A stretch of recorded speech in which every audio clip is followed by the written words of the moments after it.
নমস্কার, আমি চন্দনা। আমার এই ছোট্ট চ্যানেলে সকলকে জানাই ওয়েলকাম।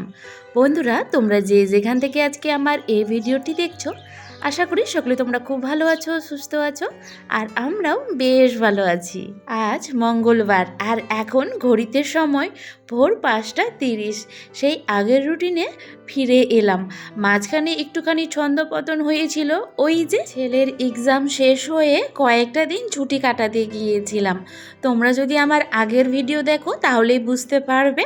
কয়েকটা দিন মাদের বাড়ি থেকে এলাম, কয়েকটা দিন শ্বশুর বাড়ি থেকে এলাম। আমার চ্যানেলে তোমরা দুই রকমের ভিডিও পাবে। এক হচ্ছে ওই যে যখন শ্বশুর বাড়ি মার বাড়ি যাই, আর এক হচ্ছে এই যে এখানে এসে যে আমার ডেইলি রুটিন লাইফস্টাইল শেয়ার করি সেইগুলো। এই দুই রকম ভিডিও পোস্ট করার কারণ, আমার শ্বশুর বাড়িতেও জয়েন্ট ফ্যামিলি আর আমার মার বাড়িতেও কিন্তু জয়েন্ট ফ্যামিলি।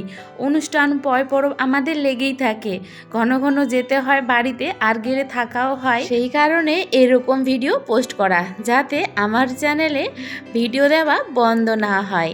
যেখানে যেমনভাবেই থাকি ঠিক তেমনভাবেই কিন্তু আমি ভিডিও শেয়ার করি। সকালেই ঘুম থেকে উঠে সর্বপ্রথম এই যে ফুলের গাছগুলোকে সরিয়ে সেই জায়গাটা ঝাড় দিয়ে পুরো বেলকনিটা একবারে ঝাড় দিয়ে নিলাম। আমরা তো ঘুম থেকে উঠে প্রথমে এই জায়গাটাতেই আসি, আর এই গরমের সময় না এই বেলকনিটা কিন্তু অনেক প্রিয় হয়ে ওঠে। ঠান্ডার সময় তেমন বেরোনো হয় না, কিন্তু গরমের সময় সন্ধ্যা সকাল এমনকি রান্না করতে করতেও কিন্তু এই বেলকনিতে এসে দাঁড়িয়ে থাকি। আর সকালের সৌন্দর্যটা এখান থেকে দাঁড়িয়ে দেখতে তো আরও অপূর্ব লাগে। তো চলো ভিতরে গিয়ে কাজগুলো চটপট করে সারা যাক। তোমাদের দাদাভাইয়ের অফিস আছে, আর এমনিতে আমি বেলকানিতে অনেকটা সময় কিন্তু দাঁড়িয়ে কাটিয়ে দিলাম। আর এই যে ফুলের গাছগুলো দেখছো, এইগুলো কিন্তু নতুন কিনে নিয়ে আসা হয়েছে। এই জায়গাটাতে তো অনেক তোমার ওই ঠান্ডার সময় আর কি পিটুনিয়ার গাছগুলো লাগানো ছিল। তো বাড়ি থেকে এসে সর্বপ্রথম এই জায়গাগুলো আমি পরিষ্কার করে তারপর নতুন চারা লাগিয়ে নিয়েছি। আমি যেখানেই থাকি না কেন, সেই হাউজিংয়ে বা ভাড়া বাড়িতে গাছ কিন্তু আমার থাকবেই থাকবে। যেদিকে আমার রুমে চোখ পড়বে চারিদিকে শুধু গাছ আর গাছ। এখানেও এই যে লাকি বাম্বুর একটা গাছ রেখেছি, আর তার পাশেই যেটা তোমরা দেখতে পাচ্ছ ওটা কিন্তু রিয়েল নয়, ওটা আর্টিফিশিয়াল। বাড়ি থেকে আসার পর না অফ ক্যামেরায় কিন্তু আমি অনেক কাজ করেছি। যেমন বাবুর পুরনো সব বই খাতা গুছিয়ে রাখতে গিয়ে এই যে এখন তোমরা যে এই শীতল পাটিটা দেখতে পাচ্ছ, এটা জানো অনেক দিন আগে নেওয়া। সেই হাউজিংয়ে প্রথম গিয়েছিলাম, তখন তোমাদের দাদাভাই নিয়েছিল চকির মাপের। দেখছো না এই দিকে হচ্ছে না ওই দিকে হচ্ছে, তবুও আমি এটাকে বের করে ধুয়ে শুকিয়ে তারপর এই যে এই বিছানায় পেতে দিয়েছি। পড়ে থেকে থেকে নষ্ট হওয়ার চাইতে অনেক ভালো কি এখানে থাক, গরমের সময় একটুখানি শোয়া যাবে। আর এমনিতেই এখন এই ম্যাট্রেসগুলোতে তো থাকাই যায় না, সে কারণেই আর কি বের করে ওই যে এভাবেই পেতে রেখেছি, না এই দিকে না ওই দিকে, মাঝখানে। অমন্দ কিন্তু লাগছে না দেখতে, তাই না বন্ধুরা? ঠান্ডার সময় এই ফ্ল্যাটে অনেক মজা করে কিন্তু কাটিয়েছি, কোনোভাবেই অশান্তি ছিল না। তবে এখন একটা অশান্তি হয়েছে, সেটা হচ্ছে চিপচিপা গরম, প্রচুর গরম। কারণ আমরা 3 তলায় থাকি, সাইড থেকেও আমরা রৌদ্র পাই, মানে আমাদের বিল্ডিংয়ের সাইডে কোনো বাড়ি নেই, তারপর সবার উপরে আমরা থাকি। সেই ছাদের গরম, তারপর সাইড থেকে দেওয়ালের গরম, মানে যেই সাইডে জানলাগুলো আছে আর কি, তো প্রচুর গরম, একটা মানে ভ্যাপসা যেটাকে গরম বলে আর কি, সেই রকম। তো অনেক অশান্তিতে আছি। তোমরা হয়তো অনেকেই বলবে কি তাহলে এসি নিয়ে নাও, কিন্তু আমরা যে এসি নেব তার মধ্যে আমাদের হাউজিংয়ের হচ্ছে অ্যাপ্লাই করা আছে। যে কোনো মুহূর্তে হাউজিং হতেও পারে আবার নাও হতে পারে, কিন্তু যদি হয়ে যায়, আর এখানে আমাদের এসি লাগাতে এক্সট্রা করে আর কি যেই ফ্ল্যাটের মালিক ওনারাই নেবেন 3,000। তারপর এমনিতে তো মিস্ত্রির খরচ আছেই। তো এটাই ভাবনা চিন্তা চলছে কি আমরা যদি এসিটা নিয়ে নিই, তার মধ্যে হচ্ছে হাউজিং যদি হয়ে যায় তাহলে এত খরচ দিয়ে লাগাবো, আবার সেই হাউজিং হয়ে গেলে আবার খুলে আবার নিয়ে চলে যেতে হবে। তো এই যে দোটানার মধ্যে যেন পড়ে আছি, সেই আমার শীতল পাটিটার মতো কিন্তু অবস্থা হয়ে গিয়েছে। যেটা একটু আগে পাতলাম ওই বিছনায়, তোমরা তো দেখলেই না ডান সাইডে হচ্ছে না বাম সাইডে হচ্ছে, মাঝখানে এখানে। তো সেইরকম আমাদের লাইফের পরিস্থিতি চলছে এখন। এই যে ভোরবেলায় উঠেছি বলে কাজগুলো কি সুন্দরভাবে করে নিতে পারছি, কারণ এই সময়টা একটুখানি ঠান্ডা ঠান্ডা ওয়েদার, বেশ ভালো লাগছে। কিন্তু যা তোমার ওই 10টা-11টা বেজে গেল, তারপর কিন্তু থাকার অযোগ্য হয়ে যায়।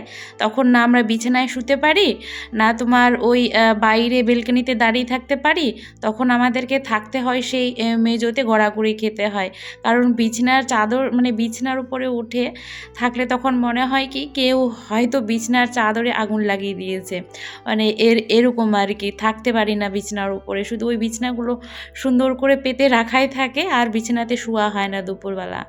আর একটা মাস শুধু দেখব, মানে এই মাসটা আর কি হাউজিং হলো তো হলো, না হলে এখানে তোমাদের দাদাভাই যদি এসি লাগালে তো মানে খুবই ভালো, আর যদি না লাগাতে চায় তাহলে ছেলেকে নিয়ে আমি পালিয়ে যাব বাপের বাড়িতে। মানে শ্বশুরবাড়িতেও থাকতে পারে, শ্বশুরবাড়িতেও ভালো থাকতে, মাটির হলেও ওখানে আরাম, আর মাদের বাড়িতেও এখন আরাম। সামনের বছর কিন্তু আরাম ছিল না, যেহেতু একতলা ছিল, এখন তো দোতলা হয়েছে, নিচতলায় থাকতে বেশ ভালোই লাগে। নাহলে ওখানে গিয়ে থাকবো, তবুও আমি এখানে আর কোনো মতনেই থাকবো না, কারণ এত কষ্ট করে থাকা অসম্ভব। তো এই যে দেখো, তোমাদের সাথে গল্প করতে করতে কিন্তু আমার স্নান পুজো হয়ে গিয়েছে। এখন চলে এলাম রান্নাঘরে রান্না করতে।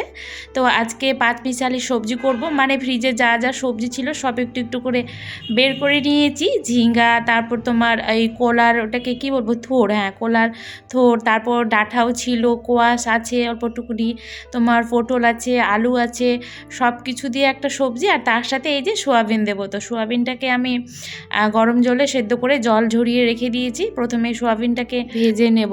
আর আজকে যেই সবজিটা আমি রান্না করছি, এখানে কিন্তু কোনো রকম মশলা আজকে আমি ব্যবহার করব না, মানে মশলা ছাড়া সবজি করব। এই গরমে এইভাবেই খেতে হবে। আমার যেন খাওয়া নিয়ে কোনো প্রবলেম নেই, মানে তুমি আমাকে যেমন দেবা আমি তেমনই খেয়ে নেব। আমাকে আলু সেদ্ধ ভাত দিলেও আমি কিন্তু পেট পুরে ভাত খেয়ে নেব, কিন্তু তোমাদের দাদাভাইয়ের সেটা হয় না জানো। ওর যেমন রোজ একটা সবজি ভাজা বা ডাল এরকম লাগে, এত পদ রান্না করতেও ভাল লাগে না।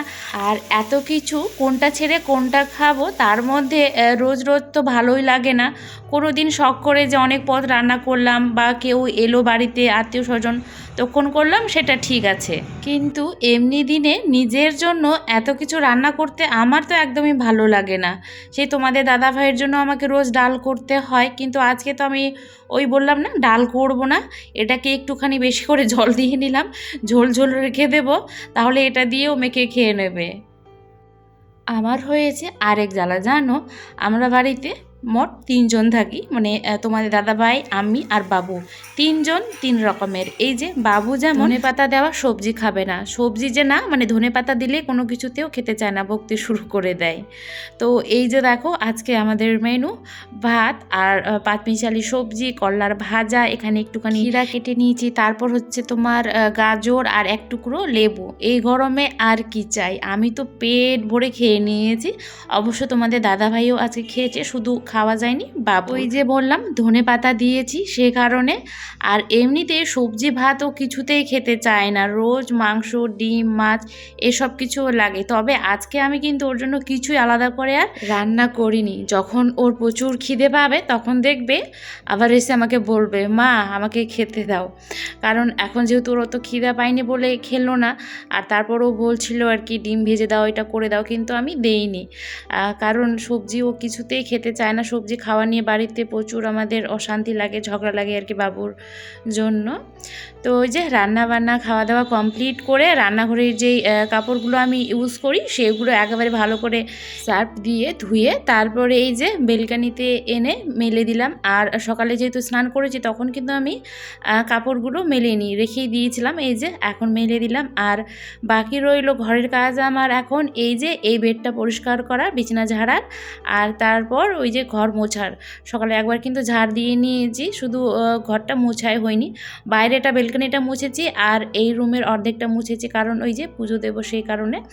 আর এখন পুরো রুমটা ভালো করে আর কি এই বিছানাটা ঝেড়ে তারপর মুছে নেব, তাহলে কিন্তু আজকের মতো কাজ একেবারে কমপ্লিট। এই যে সকালে স্নান করেছি, আবার দিনে যে কয়বার স্নান হবে তার কিন্তু ঠিক ঠিকানা নেই।